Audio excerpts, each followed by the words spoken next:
We are going to be making today stuffed peppers. And this is a recipe that you could make up quick.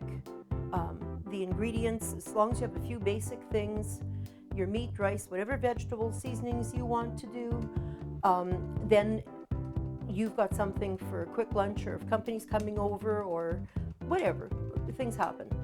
Or if your kids want to spend a Saturday afternoon doing something fun and you don't mind to make a little bit of a mess and have a really nutritious supper afterwards. So let's start. If every good recipe starts out frying onions. So we're going to fry some up.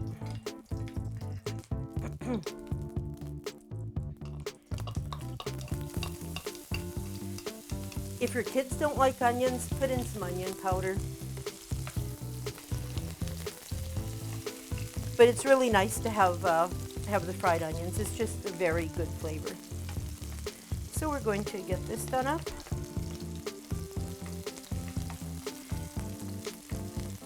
So we have 4 really nice large peppers. They stand up really well. They're cut just with a little bit of a curve going in to hold all the filling, and then they don't kind of smush down and be all soft, and you want them to look really good even after they're cooked. So that's the way that they're cut. So we'll get these fried up, and then we'll begin adding our other ingredients. And it does go together so quickly. A little bit of prep time, grab some things out of the fridge, and it works out very nicely. And as well, if you don't like peppers, you can always stuff tomatoes. If you like green peppers, stuff them. Or zucchini even. Actually, this recipe works very nice with a younger zucchini. The older ones tend to take a little bit longer to cook, but there's all kinds of vegetables. But this is just a good basic idea. Give you some. We can always use some new ideas for things, and maybe revive a few old ideas that we forgot about. Because I know, you know, when the last time I made these were in home economics at school, way back in the day, and I'm a great-grandmother now. So I needed reviving, because this looks absolutely beautiful and it was a really good idea. You know, this, every time I smell onions, it reminds me of when the pastor would say that his wife had this neat trick so that he doesn't want her to hurry up, and when's supper? She always had onions frying. And if she didn't use it for that recipe for the night, she'd use it for another one. But when he came in the door, she had onions frying, because he knew that supper would be very short. It would be shortly served, and it would be delicious. So he always had this really nice welcoming of freshly fried onions, and she was an absolute genius, because she, even when she took a little bit longer, he knew that supper would be coming and it was going to be good. So there you go. Okay, we've got this done up. Now what we're going to do is add some ground beef, and for the interest of time, I pre-cooked the beef. So we're just going to add this in with the onions, and we're going to add garlic. Now you could use minced garlic, you can use garlic powder, you could, whatever form you want. You could fry your onions in garlic oil, like whatever, as long as you have all the nice flavors. So we've got this going. So we've got our onions, our meat, Now we're going to put in some tomatoes, about a cup, and use your discretion. To 2 cups of rice, about a cup and a half of meat or so, another half of a cup of diced tomatoes, fresh or canned. Those are approximate amounts so that you get a nice filling, and then the rest are all kind of optional. You could put in spinach or celery or whatever you choose. Okay, now in order to give a little bit of sweetness, we're going to add a little bit of ketchup. And if you don't have, or you prefer not to use it, just use some tomato sauce and about a teaspoon or so of brown sugar. Let's open up the cayenne pepper. We're going to open up the flavors in this by adding just a little bit, just a little pinch. And if you leave it out, you can always put in paprika or something else like that. But a little bit of heat is good in a recipe if you're not dealing with people who can't tolerate it. Okay, so we've got this heating up nicely. Now let's add the rice. And there's about 2 cups of rice here, like I said. And when you make the rice, you can always add a little bit of bouillon or vegetable broth, whatever you have, just to flavor up the rice a little bit nicer, just to make a full-bodied flavor. Or just water, but whatever you have. There we go. Now let's add parsley. There's about maybe 2 tablespoons, maybe a little bit less. And the very last, let's add some of our grated cheese. Now we're going to use some, and then we're going to save the rest for decorating the top and keeping in all the moisture.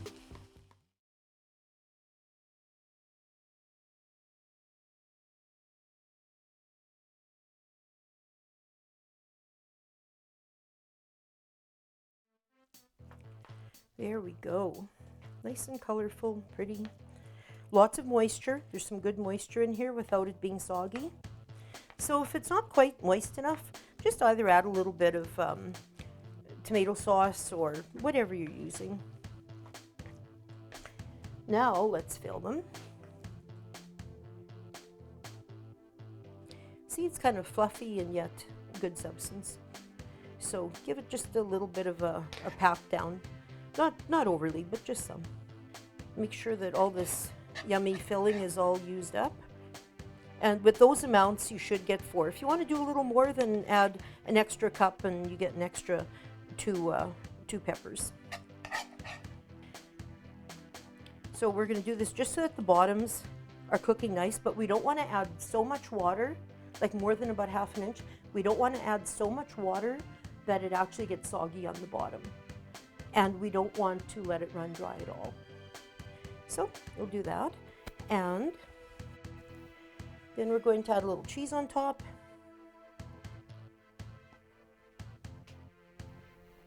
If you want to save some for after and put it on when it's still hot, you can. Whatever, it's up to you. So we're going to put this into the oven and we're going to bake it at 375. If you have something else going on and this is going to be a side dish, then if your oven's at 350, leave it at 350, put it in, just takes a little bit longer to cook. All your fillings are already cooked, so there's nothing raw. So basically you just want to cook it long enough that the top is just a wee bit brown and your pepper is cooked just to tender, that you can cut through it nicely and it's not raw. So then I'll be back when it comes out of the oven. Now what we're going to do is, for the time deprived and for somebody who wants the taste of cabbage rolls without going to all the work, we're going to be making lazy cabbage rolls, just my style. So let's start out with, of course, the best thing you can do to start a recipe is fry your onions. So we're going to get this done. And when the onions are a little cooked, then we're going to add in some cabbage and a little bit of peppers. You could add any sorts of peppers. We had some yellow and orange peppers left from another recipe, and so I decided that this would be a very nice addition. So we're going to get these onions cooked. And everything doesn't have to be cooked all the way because we are going to bake it for a while, just to meld the flavors and get everything all softened down and such and make it nice. So now we're going to add some cabbage, half a small head, about. And you could shred it, chop it, whatever you decide, just so it cooks up nice and it's smaller bits.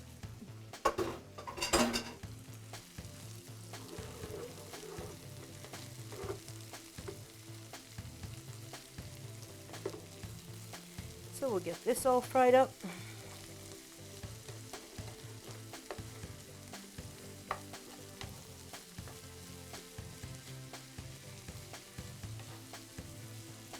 Let's throw in the peppers too. They all cook at about the same rate, so as long as you have the onions started, then you can put in the rest. It's fine. And then it all cooks together nicely. See, look, there's some nice color to this. Some good flavors coming up, some good smells.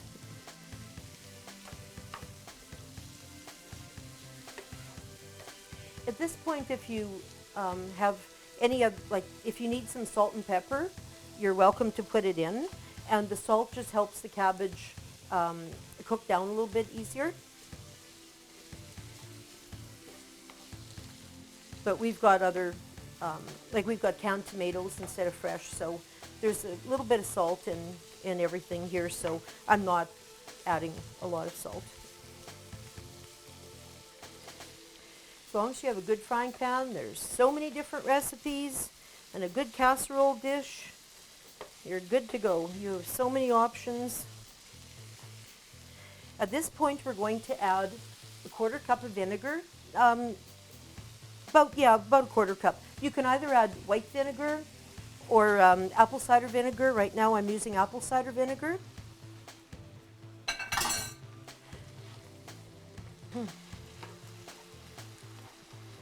The nicest part about this is you get to smell all these wonderful aromas coming out of this pan as it's frying. And of course a heavier pan will fry up a little quicker too.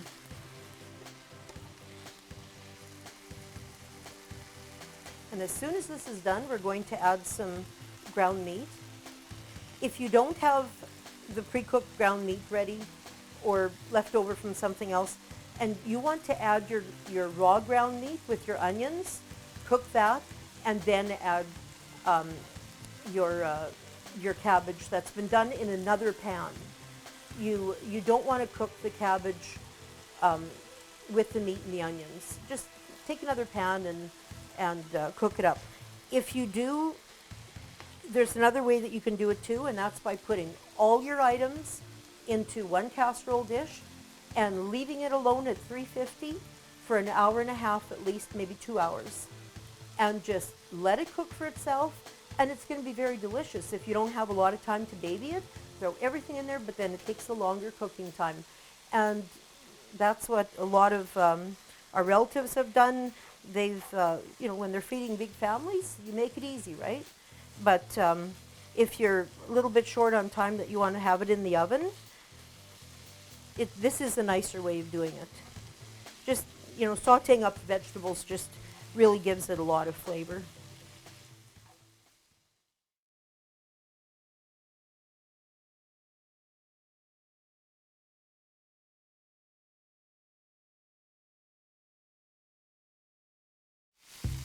Now let's add the ground meat.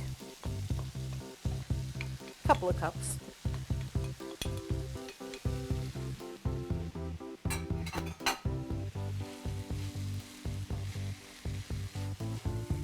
So I guess it would be a pound probably, a pound of ground meat. And you could use pork for this, or beef, whatever you have. Even turkey. Turkey works fine.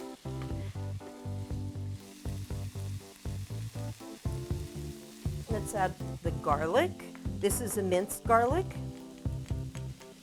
You could add just garlic powder even. And we're going to add about a tablespoon or so of paprika.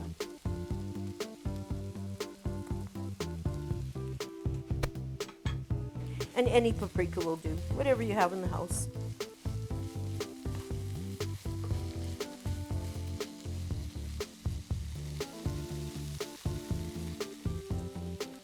Now we're going to add about 2 cups of tomatoes.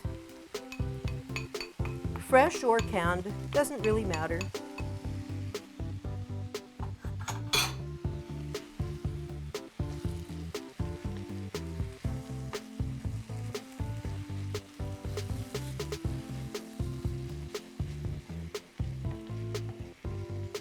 There we go, cooks up a little bit more.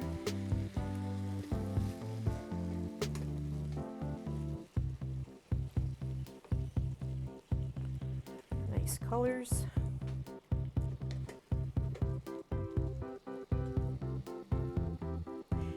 If you were making it in a Dutch oven, you'd have enough room, not like me. Now we're going to add the rice. This is already cooked. And you can really, instead of rice, you could add barley, cooked barley, like pot barley, or buckwheat. Buckwheat is wonderful in this recipe.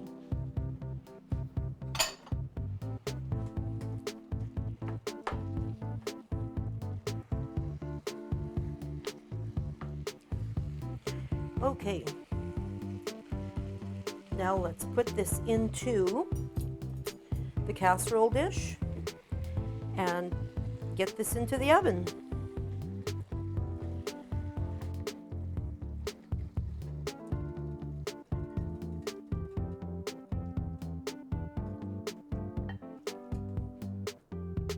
What people have done too is, instead of the vinegar, you could add about half a cup or so of sauerkraut, and the sauerkraut gives it that same feel and that same flavor with the cabbage.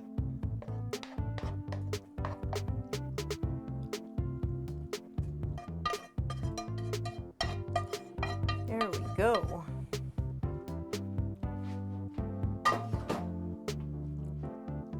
There, this is just a nice size.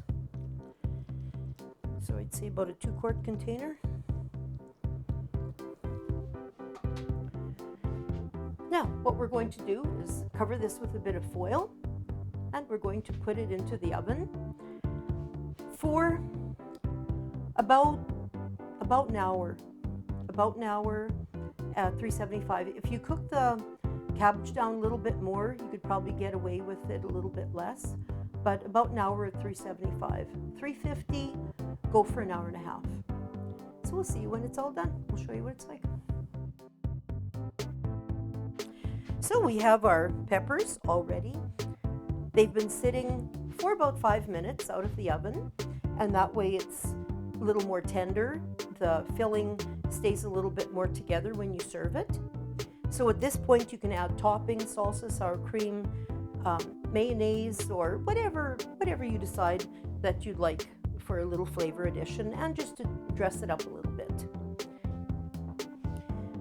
We could serve one out.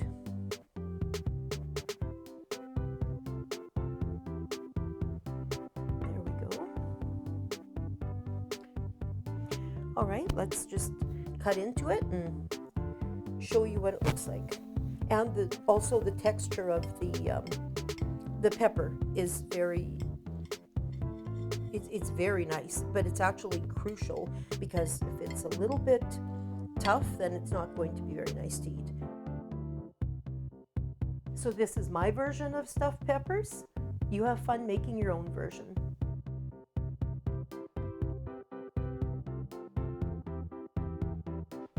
Our lazy cabbage rolls is all done. You can cook it a little bit longer with the foil on, and then what we did during the last 15 minutes is take the foil off. And that way it gets just a little bit nicer texture on top. And then of course we added a little parsley, just because it's nicer to bring it to the table. So I'll serve out a little bit so you can see what it looks like. It's got really good color. It's got all the food groups. All you need is a salad with it, and you're good to go.